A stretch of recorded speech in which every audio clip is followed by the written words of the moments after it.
Hello friends and welcome to knowledge refresh. तो आज के वीडियो में हम डिटेल में डिस्कशन करने वाले हैं डिफरेंट लैंड रेवेन्यू सिस्टम की, जो कि ब्रिटिश एरा में डेवलप की गई थी, जिसमें permanent settlement, ryotwari system and Mahalwari system, ये तीन मेन थे। तो इसके पहले क्या भारत में क्या लैंड रेवेन्यू सिस्टम नहीं था? तो भारत में इसके पहले जो ब्रिटिश आए उसके पहले किसका शासन था? मुगल का शासन था। तो मुगल के समय में भी लैंड रेवेन्यू सिस्टम बहुत अच्छी तरह से क्या किया गया था, डेवलप किया गया था भारत में। अकबर के समय अगर हम देखें, मुगल काल में अकबर के टाइम पर अकबर के जो मंत्री थे राजा टोडरमल,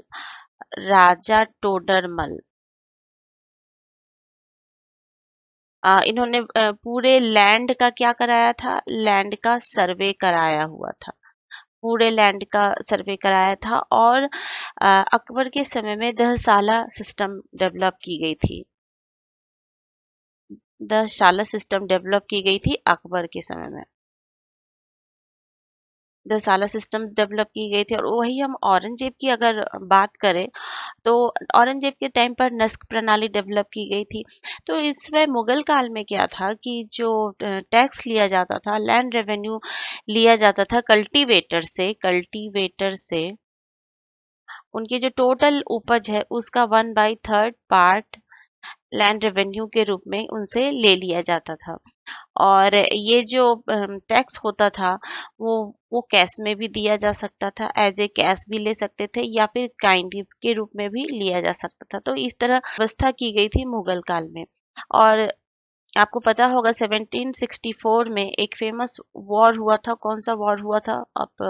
आप में से किसको किसको पता है? Battle of Buxar. Battle of Buxar हुआ था 1764 में। बैटल ऑफ बक्सर के वीडियो डिटेल में मेरे चैनल पर अवेलेबल है, अगर आप देखना चाहें तो उसको देख सकते हैं। इम्पोर्टेंट बैटल है ये। इसको समझे बिना आप जो ब्रिटिश हैं वो कैसे भारत में अपना पैर जमाने में सक्सेसफुल हुए, उसको समझ ही नहीं पाएंगे। तो 1764 में बैटल ऑफ बक्सर हुआ था। और 1765 में ट्रीटी ऑफ इलाहाबाद हुई थी। ट्रीटी ऑफ इलाहाबाद हुई थी।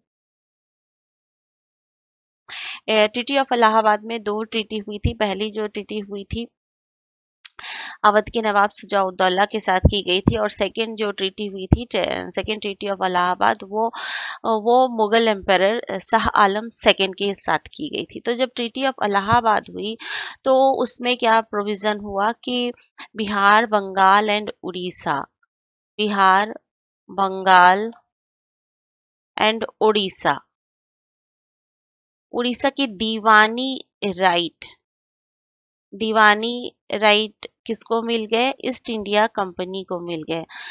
दीवानी राइट का क्या मतलब था? कि रेवेन्यू कलेक्ट करने की रिस्पॉन्सिबिलिटी, रेवेन्यू लेने का अधिकार किसको मिल गया? ईस्ट इंडिया कंपनी को मिल गया। बिहार, बंगाल और उड़ीसा का दीवानी राइट मिल गया। और बंगाल जो था, वो उस समय का बहुत ही रिच और प्रोस्परस स्टेट हुआ करता था, मुगल काल के समय में भी। तो जब ब्रिटिशर्स को दीवानी राइट मिला तो वहाँ बहुत लूट मचाई गई अंग्रेजों के द्वारा। बंगाल में बहुत ज्यादा लूट मचाई गई। बंगाल का मतलब बिहार, बंगाल और उड़ीसा है, क्योंकि उस समय पे तीनों एक में ही थे। जिस पूरे को क्या कहा जाता था? बंगाल कहा जाता था। तो यही सिस्टम चलता रहा। Robert Clive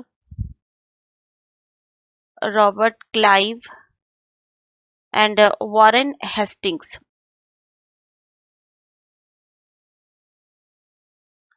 Warren Hastings Bengal के गवर्नर रहे ये दोनों। तो इन इन दोनों के टाइम पे अगर आप देखें तो एक्सपेरिमेंट ही होते रहे बंगाल में रेवेन्यू कलेक्शन को लेकर। और इसी बीच 1768-69 में क्या पड़ गया? सूखा पड़ गया, ड्रॉट पड़ गया था बंगाल में।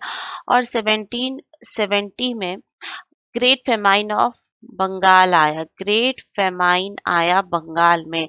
और ये जो फेमाइन था ये मैन मेड था। मतलब ऐसा नहीं था कि उसको टाला नहीं जा सकता था, ये मैन मेड था। और 1770 के फेमाइन में 1/3 जो पॉपुलेशन थी बंगाल की वो क्या हुई, काल की ग्रास बन गई, मतलब कि 1/3 जनसंख्या बंगाल की खत्म हो गई। और जैसा कि मैंने आपको बताया कि Robert Clive and Warren Hastings के समय एक्सपेरिमेंट का ही काल रहा रेवेन्यू कलेक्शन को लेकर। ब्रिटिशर्स जो थे वो चाहते थे कि ज्यादा से ज्यादा क्या भारत से रेवेन्यू का कलेक्शन किया जा सके। वो तो एक ट्रेडर्स बनकर आए थे, ईस्ट इंडिया कंपनी क्या एक ट्रेडर बनकर आई थी, तो उनका मेन मोटिव था कि जितना ज्यादा से ज्यादा क्या हो रेवेन्यू का कलेक्शन किया जा सके, और भारत में उनका जो खर्चा है उसको भारत के पैसों से ही चलाया जा सके। और बहुत ज्यादा वो टैक्स वसूलने लगे। और 1770 में वॉरेन हेस्टिंग्स के समय फार्मिंग सिस्टम लाया गया। कौन सा सिस्टम लाया गया? फार्मिंग सिस्टम लाया गया वॉरेन हेस्टिंग्स के टाइम पर। और उसी बीच बंगाल में 1772 में अगर आप देखें, 1772 में इजारादारी सिस्टम लाई गई, जिसमें 5 ईयर के लिए रेवेन्यू को क्या कर दिया गया, फिक्स कर दिया गया। और जो हाईएस्ट बीडर थे, जो ज्यादा से ज्यादा बोली लगाते थे, उनको रेवेन्यू कलेक्ट करने की रिस्पॉन्सिबिलिटी दे दी गई। तो इस तरह से हम देखते हैं कि किस तरह से बंगाल में लूट का काल चल रहा था उस समय। ज्यादा से ज्यादा ब्रिटिशर्स चाहते थे कि ज्यादा से ज्यादा रेवेन्यू को बंगाल से कलेक्ट किया जा सके। और जो कुछ ऑफिसर्स थे बंगाल के, ईस्ट इंडिया कंपनी के कुछ ऑफिसर्स जैसे पटुले, Philip Francis and Thomas Law, वो धीरे धीरे इस बात पर ये बल देने लगे कि क्या होना चाहिए, रेवेन्यू फिक्स होना चाहिए। एक निश्चित अमाउंट ईस्ट इंडिया कंपनी को हर टाइम मिल जानी चाहिए, हर साल ये वेरी नहीं करना चाहिए। तो एक्सपेरिमेंट करते और एक्सपीरियंस के बल पर आगे चलकर 3 तरह के लैंड रेवेन्यू सिस्टम भारत में इंट्रोड्यूस किए गए। तो आज हम उसी तीनों सिस्टम पर डिटेल में डिस्कशन करेंगे। तो आगे चलकर 3 तरह के लैंड रेवेन्यू सिस्टम डेवलप किए गए। एक तो था परमानेंट सेटलमेंट।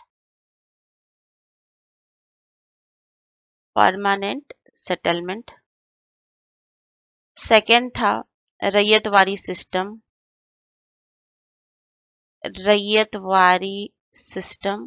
और थर्ड जो लाया गया ब्रिटिशर्स के द्वारा वो था महालवारी सिस्टम।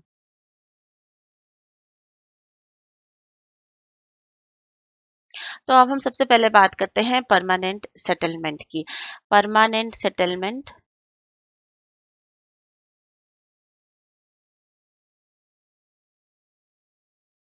यानी कि इसको स्थायी बंदोबस्त भी कहा जाता था। क्या कहा जाता था? स्थायी बंदोबस्त। इसमें लैंड रेवेन्यू जो है वो फिक्स कर दिया गया। एक अमाउंट किसानों को देना होता था, जो कि 10 ईयर के लिए फिक्स कर दी गई थी। परमानेंट सेटलमेंट हम अगर आप देखें तो जो भी एक्सपीरियंस एंड एक्सपेरिमेंट का क्या था, ये परिणाम था। एक्सपीरियंस एंड एक्सपेरिमेंट का ये परिणाम था। पहले ये किसके टाइम पे ये इंट्रोड्यूस किया गया? लॉर्ड कॉर्नवालिस के समय ये इंट्रोड्यूस किया गया। तो पहले ये 10 ईयर के लिए लाया गया था। कितने साल के लिए लाया गया था? 10 ईयर के लिए लाया गया था। लेकिन 1793 में इसको परमानेंट कर दिया गया, और तभी से इसका नाम क्या पड़ा? परमानेंट सेटलमेंट इसका नाम पड़ा। 1773 में इसको परमानेंट कर दिया गया। और इसको एक और नाम से भी जाना जाता है, उसको कहते हैं जमींदारी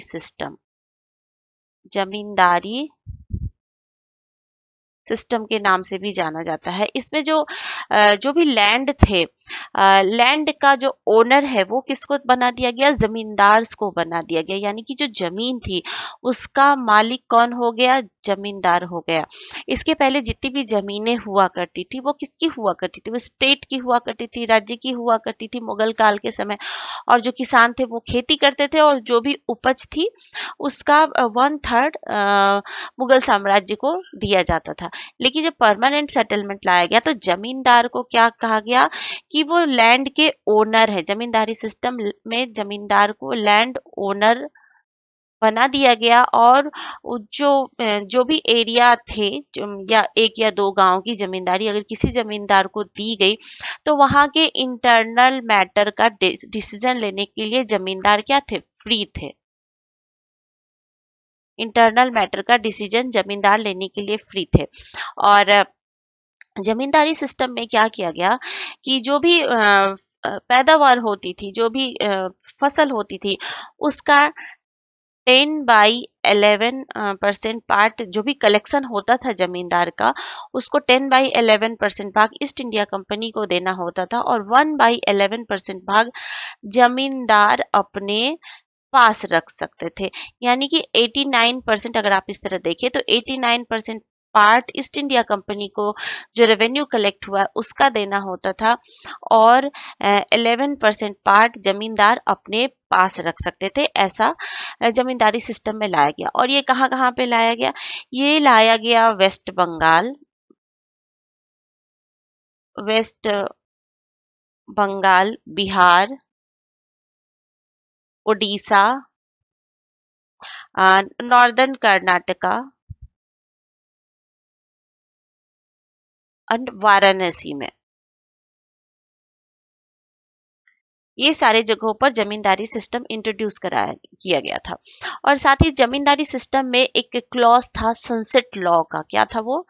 सनसेट लॉ का भी एक क्लॉज था। याद रखिएगा, इंपॉर्टेंट है कि ऐसा पूछ सकते हैं एग्जाम में कि सनसेट लॉ किस सिस्टम से रिलेटेड है, तो परमानेंट सेटलमेंट से रिलेटेड है।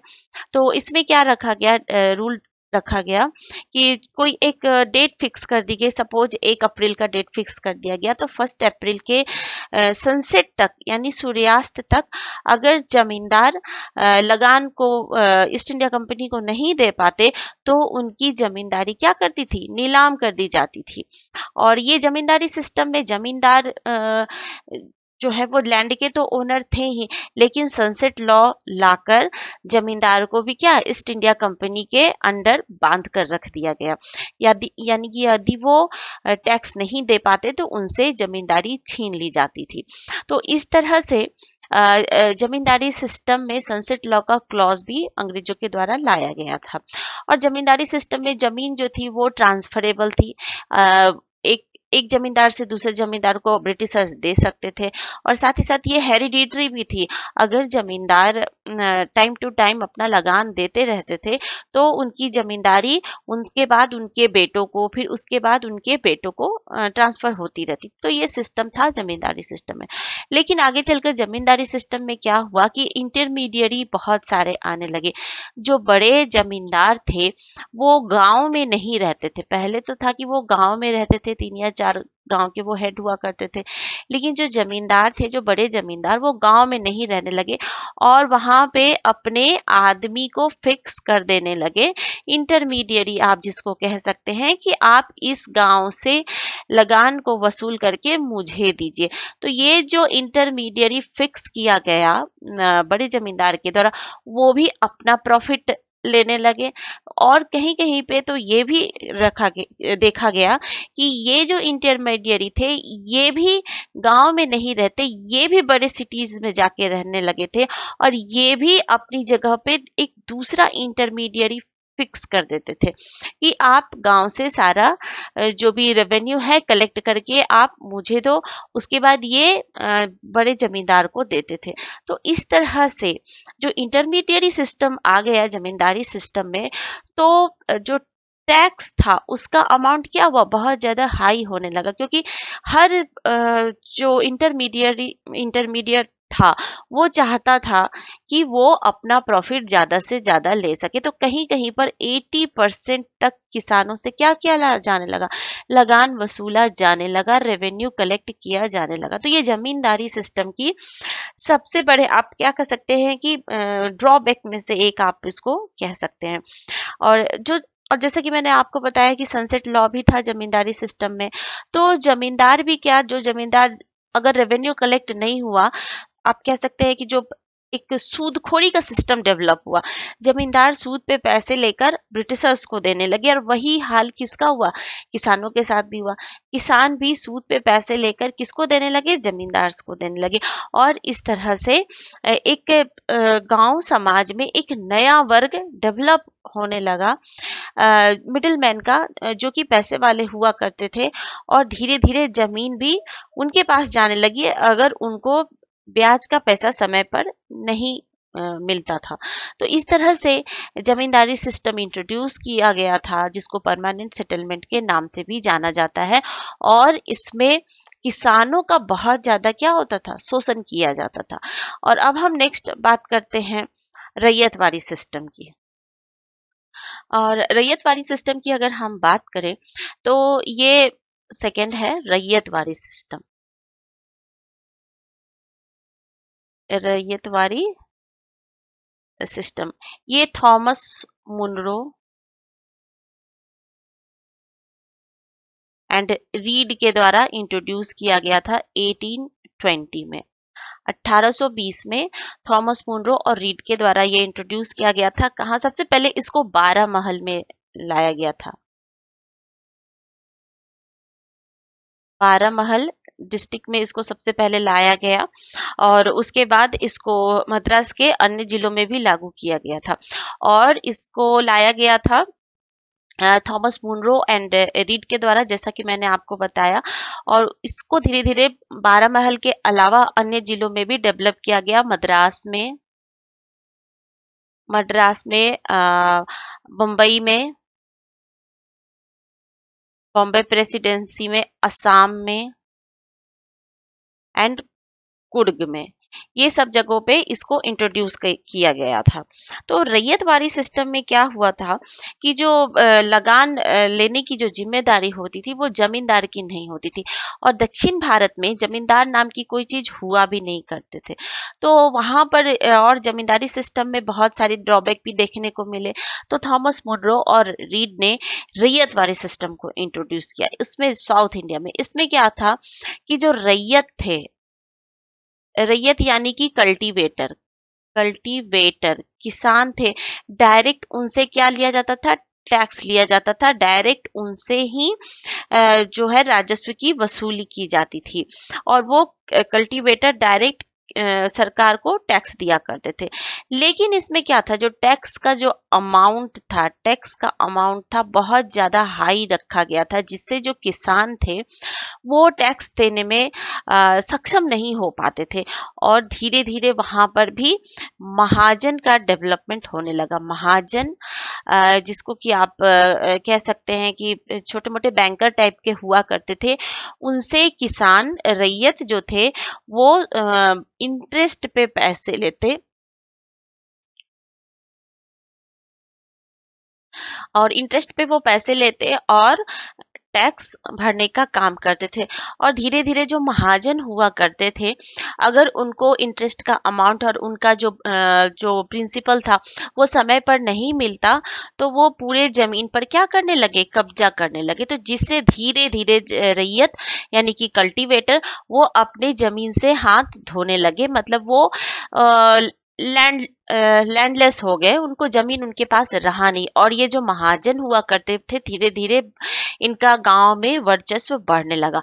आप इंटरेस्ट की, आप रेवेन्यू की अगर बात करें तो ड्राई लैंड, जहां पर खेती नहीं, जहां पर सिंचाई नहीं होता था, वहां 50% तक रेवेन्यू लिया जाता था। और इरिगेटेड जमीन पे 60% तक रेवेन्यू कलेक्शन का काम किया जाता था।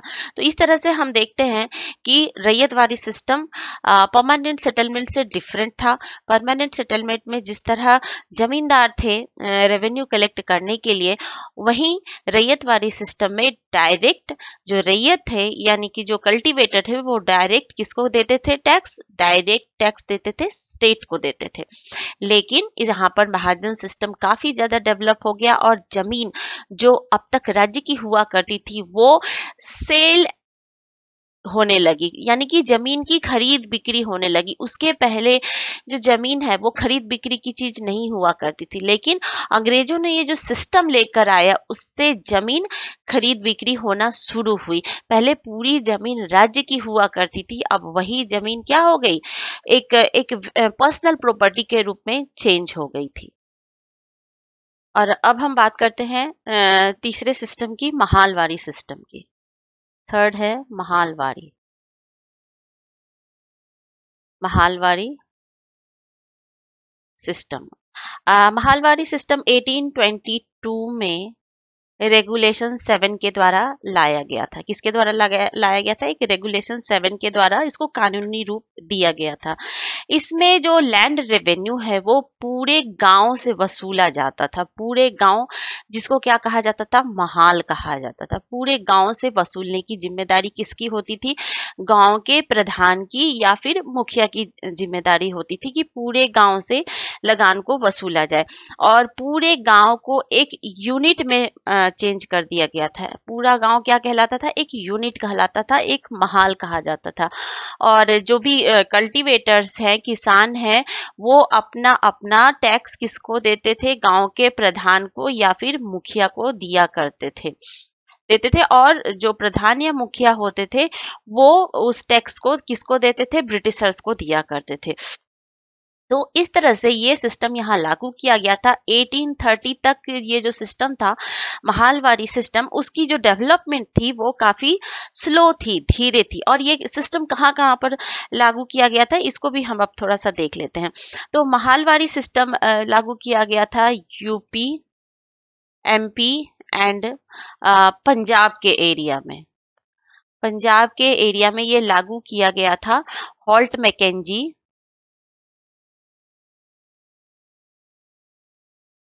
Holt Mackenzie and Martin bird के द्वारा ये सिस्टम लागू किया गया था, जिसमें पूरे गांव को एक यूनिट माना गया था और जिसको क्या कहते थे? महाल कहते थे। और गांव का सरपंच या मुखिया या लंबरदार भी आप जिसको कह सकते हैं, वो टैक्स वसूलता था और ब्रिटिशर्स को दिया करता था।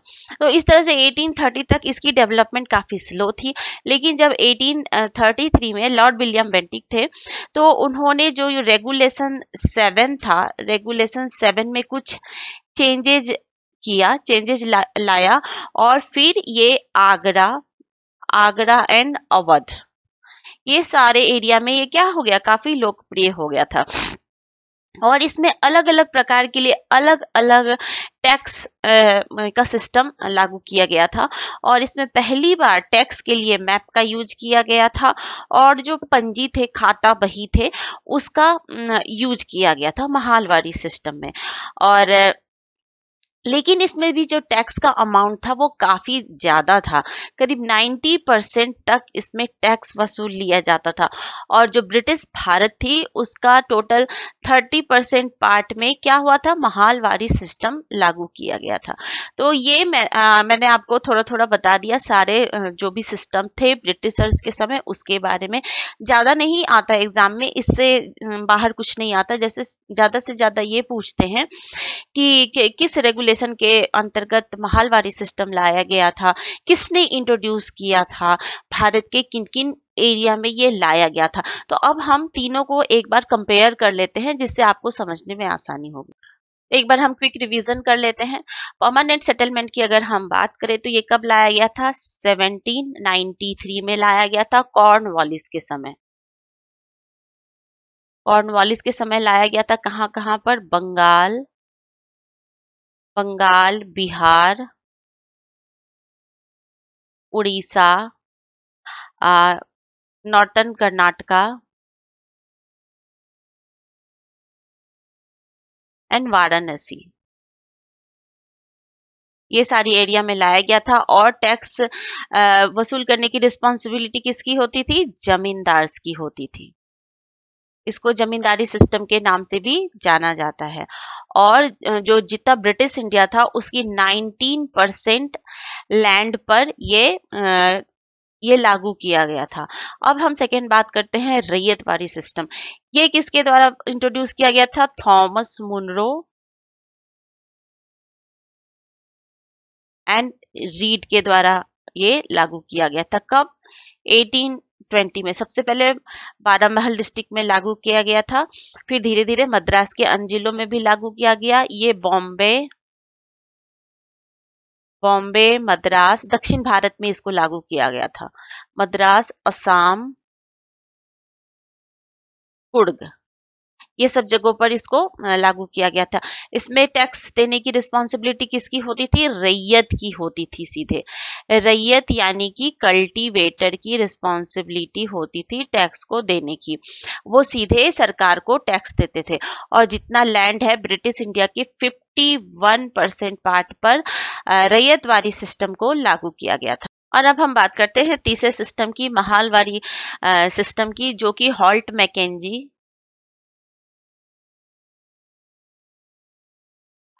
एंड मार्टिन बर्ड के द्वारा लाया गया था। कब लाया गया था? ये 1822 में।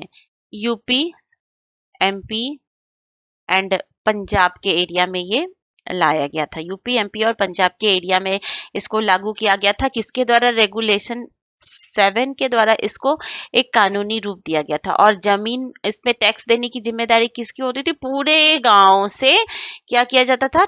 टैक्स वसूला जाता था, जिसको पूरे गांव को एक यूनिट में तब्दील कर दिया गया था, जिसको महाल कहा जाता था। और जो गांव के मुखिया या प्रधान या फिर लंबरदार होते थे वो टैक्स लेते थे कल्टीवेटर से और स्टेट को दिया करते थे, राज्य को दिया करते थे। और जितना जो ब्रिटिश इंडिया था उसकी लगभग 30% पार्ट पर इसको क्या किया गया था? डेवलप किया गया था। तो इस तरह से हम देखते हैं कि किस तरह से तीनों जो land revenue system British era में डेवलप किए गए थे। और अंग्रेजों का ज्यादा से ज्यादा मोटिव क्या था? ज्यादा से ज्यादा टैक्स लेना कल्टीवेटर से। और ये तीनों सिस्टम ने भारत की जो ग्रामीण अर्थव्यवस्था थी उसको पूरी तरह से बदल कर रख दिया। जो जमीन अब तक खरीद बिक्री की नहीं हुआ करती थी, राज्य की प्रॉपर्टी हुआ करती थी, पर्सनल प्रॉपर्टी नहीं हुआ करती थी, वो जमीन खरीद बिक्री की हो गई। वहां पर गांव में एक महाजन सिस्टम भी डेवलप हुआ, जो किसानों का क्या करते? ज्यादा से ज्यादा ब्याज पर उनको पैसे देते थे और उनका शोषण करते थे, और किसानों की जमीन भी अपने नाम कर लेते अगर किसान उनको समय पर ब्याज के पैसे और उनका मूलधन वापस नहीं कर पाते थे। तो इस तरह से भारत की एक ग्रामीण अर्थव्यवस्था, जो कि अब तक सेल्फ डिपेंडेंट थी, अपने दम पर रहती थी, वो पूरी तरह चरमरा गई। और भारत की स्थिति, जो कभी सोने की चिड़िया हुआ करती थी, वो धीरे धीरे भारत क्या होता चला गया? गरीब होता चला गया। आप कह सकते हैं कि लूट की व्यवस्था अंग्रेजों ने कायम की थी भारत में तीनों सिस्टम के द्वारा। और भारत के एक बहुत ही फेमस व्यक्ति थे, जिनको grand old man of India भी कहा जाता है, दादा भाई नौरोजी। उनकी एक बहुत ही फेमस बुक है ड्रेन ऑफ वेल्थ, धन का निष्कासन।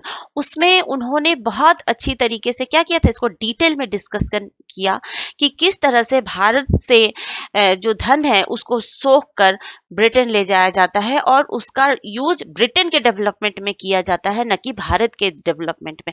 और भारत के गांव की स्थिति धीरे धीरे कमजोर होती चली गई और जमीन जो है वो खरीद बिक्री की होती चली गई और पर्सनल प्रॉपर्टी हो गई, जो जमीन कभी पूरे राज्य की हुआ करती थी। तो आई होप आपको ये तीनों सिस्टम समझ में आ गए होंगे, permanent system, ryotwari and Mahalwari. अगर आपको ये वीडियो पसंद आता है तो लाइक करिए, चैनल को शेयर जरूर कीजिए और सब्सक्राइब जरूर कीजिए। Thank you so much for watching.